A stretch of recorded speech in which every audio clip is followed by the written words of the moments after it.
గంజిదాగి వండరా మంచి రోజులు వచ్చేదాకా నిమ్మలంగా ఉండరా సిగరెట్లు చాక్లెట్లు రోడ్ల మీద ముచ్చట్లు వ్యాప్తి చెందించడానికి వైఎస్ఆర్సీపీ వెళ్ళారంటే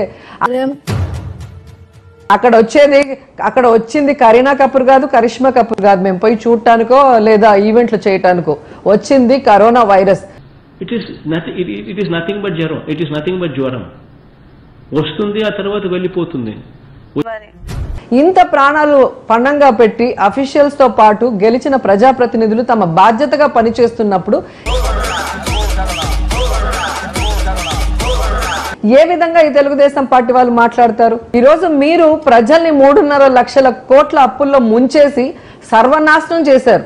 2014 జూన్ నుండి 2019 మే వరకు కాలంలో రాష్ట్ర ప్రభుత్వం మొత్తము 1,658.37 కోట్లు నికర అప్పు అంటే ప్రభుత్వ రుణం చేసింది అధ్యక్ష.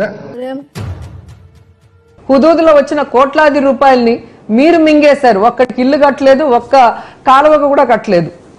విశాఖ జిల్లా అచ్యుతాపురం మండలం పూడిమడకలో హుద్హుద్ తుపాను బాధితుల కోసం ప్రభుత్వం నిర్మించిన 400 గృహాలను మంత్రి కాలువ శ్రీనివాసరావు ప్రారంభించారు. మనకు హుదూద్ వచ్చినప్పటి నుంచి చాలా అలర్ట్గా అయ్యి చాలా బాగా చేశారు చంద్రబాబు నాయుడు గారు. ఇప్పుడు ఇంత వైజాగ్ చూస్తుంటే చాలా క్లీన్గా ఉంది. హుదూద్ వచ్చి ఈ విధంగా నష్టపోయాం అనేది కూడా మాకు తెలియకుండా చేశారు గవర్నమెంట్ వాళ్ళు. మేము దీనికి చాలా ఆనందంగా ఉన్నాం. అలాగే తిత్లీ తుఫాన్లో మీరు ఏం చేశారో ప్రజలంతా చూశారు. 3 రోజులుగా శ్రీకాకుళం జిల్లాలోనే ఉన్న ఏపీ సీఎం చంద్రబాబు తిత్లీ తాకిడి ప్రాంతాల్లో క్షేత్రస్థాయి పర్యటన నిర్వహించారు. తుఫాను దాటికి దెబ్బతిన్న పలు గ్రామాలు, పంట పొలాలను సందర్శించి రైతులతో మాట్లాడారు. పరిస్థితులు కుదురుపడే వరకు శ్రీకాకుళం విడిచి రానని చెప్పిన గ్రామీణాభివృద్ధి సంస్థ కార్యాలయంలో సమీక్ష నిర్వహించిన లోకేష్ జిల్లాలో దెబ్బతిన్న రోడ్లను యుద్ధ ప్రాతిపదికన పునరుద్ధరిస్తున్నామని తెలిపారు. బైక్ పై తిరుగుతూ అక్కడి పరిస్థితులను పరిశీలించారు. తుపాను బాధితులను పరామర్శించారు.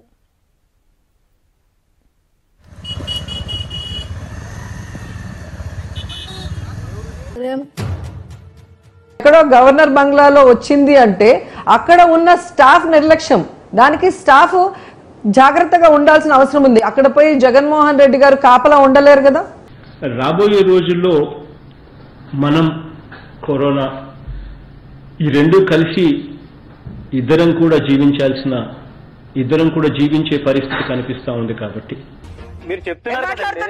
వెళ్ళింది వాస్తవం కదా ఎమ్మెల్యేలు, లేకపోతే పూలు జల్లించుకోవడమో లేకపోతే దండలు వేయించుకోవడమో. సరే మీకు దండలు వేసారు వద్దని అంటే బాగుంటుందని మీరు మరి వేయించుకున్నారా, లేకపోతే పూలు జల్లితే అనవసరంగా ఎందుకు ఈ కార్యక్రమం అడిగారా లేదా అది తెలియలేదు బయటికి. కానీ ఆ విజువల్స్ మాత్రం బయటికి విపరీతంగా వైరల్ గా వెళ్ళిపోయాయి.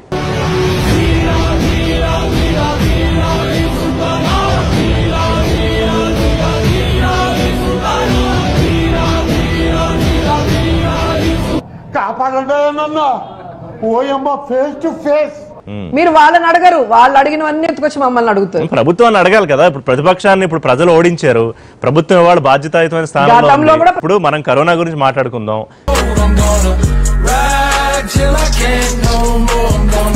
కరోనా విషయంలో ప్రభుత్వం ఎట్లా చేస్తుంది? ఇప్పుడు మా దగ్గరకు వస్తే కరోనాకి వచ్చేస్తుంది.